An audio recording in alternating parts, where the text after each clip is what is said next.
অভিনেতা সোহম চক্রবর্তীকে প্রাণনাশের হুমকি দেওয়া হয়েছে বলেই জানতে পারা যাচ্ছে। বড় অভিযোগ, এক প্রযোজকের বিরুদ্ধে অভিযোগ উঠেছে বলেও জানতে পারা যাচ্ছে। বিশদে জানবো এই অভিযোগ সম্পর্কে। আমাদের সঙ্গে রয়েছেন আমাদের প্রতিনিধি পারমিতা আচার্য। পারমিতা, কি জানতে পারা যাচ্ছে? দেখো, অভিনেতা সোহম চক্রবর্তীকে গতকাল অরুণ দাস নামে এক প্রযোজক সোহম চক্রবর্তীর অফিসে এসে প্রাণনাশের হুমকি দেয়। যেমনটা সোহম চক্রবর্তী জানিয়েছেন, 2018 সালে ওই প্রযোজকের সঙ্গে, প্রযোজকের নাম অরুণ রায়, শ্রীনা প্রোডাকশনের হয়ে একটি ছবিতে সাইন করেছিলেন সোহম চক্রবর্তী, এবং সেই ছবির জন্য অগ্রিম 15 লক্ষ টাকার একটি চেক দেওয়া হয় অভিনেতাকে। তার পরবর্তীতে ছবির শুটিংটি হয়নি, ডেট নিয়ে সমস্যা হয়। তবে অভিনেতার দিক থেকে কোনো সমস্যা ছিল না ডেট নিয়ে, প্রযোজকের দিক থেকেই সমস্যা ছিল, এবং ছবিটি পরিচালনা করার কথা ছিল মহুয়া নামে এক নতুন পরিচালকের। তবে বিভিন্ন সমস্যার কারণে সেই ছবির শুটিং হয়নি, এবং একাধিকবার সোহম চক্রবর্তীর বক্তব্য অনুযায়ী যোগাযোগ করা হয় সোহম চক্রবর্তী টিম থেকে কবে ছবিটির শুটিং শুরু হবে এই নিয়ে, কিন্তু প্রযোজকের তরফ থেকে জানানো হয় যে বেশ কিছু টেকনিক্যাল সমস্যা রয়েছে, সেই সমস্যা মিটে যাওয়ার পরই ছবির শুটিং হবে।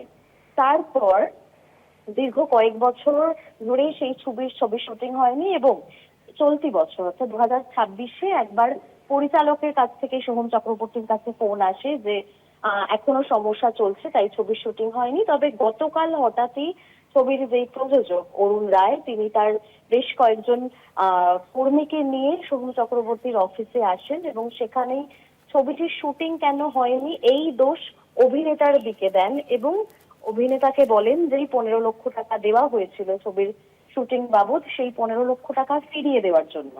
তবে সোহম চক্রবর্তী স্পষ্টই তাকে জানিয়ে দেন যে 15 লক্ষ টাকা ফেরানোর তো কোনো প্রশ্নই আসে না, কারণ সোহম চক্রবর্তী সেই ছবিতে কমিট করেছিলেন বলে আরো দুটি ছবির কাজ তিনি হাতে নেননি, তাই তিনি আর্থিক দিক থেকে তারই ক্ষতি হয়েছে, তাই তিনি সেই টাকা ফেরত দিতে পারবেন না।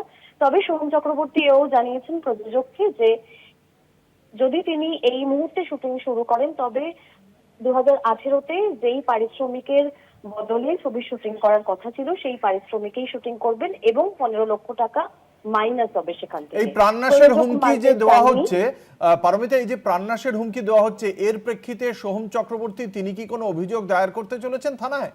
দেখো, একেবারেই প্রাণনাশের যে হুমকি অভিনেতার দিকে এসছে, তার জন্য ভীত এবং শঙ্কিত ভীত সোহম চক্রবর্তী পরিবারের জন্য তিনি একটি থানায় অভিযোগ দায়ের করবেন বলেই জানিয়েছেন। বেশ, ধন্যবাদ। আমাদের সঙ্গে ছিলেন আমাদের প্রতিনিধি পারমিতা আচার্য। কি বলেছেন অভিনেতা সোহম চক্রবর্তী শোনাবো। কালকে এসে তো ব্যাপার চূড়ান্ত হবে, এবং ওভার দ্য ফোন আমি পুরোটাই তোমাদের সামনে তুলে ধরবো, তোমরা শুনিও দর্শকদেরকে, এবং তারাই যাচাই করবে। এবং এই মুহূর্তে আমি সত্যি বলতে গেলে ভীত এবং সন্ত্রস্ত এই কারণে, কারণ তিনি ওপেন আমাকে লাইভ থ্রেট দিয়েছেন, তীর ধনুক চলবে, ঠিক আছে, গুলিগালাজ চলবে, যেটা ওপেন দাঁড়িয়ে মানে আমাকে শুনিয়ে অন্যকে বলছে তো উড়িয়ে তো দেবো, অমুক তো আমার কি আছে, আর আমি যদি সুসাইড করি আমি একদম লিখে দিয়ে যাবো, অমুক তমুক, এসব নানা রকম থ্রেট আমার। কালকে এসে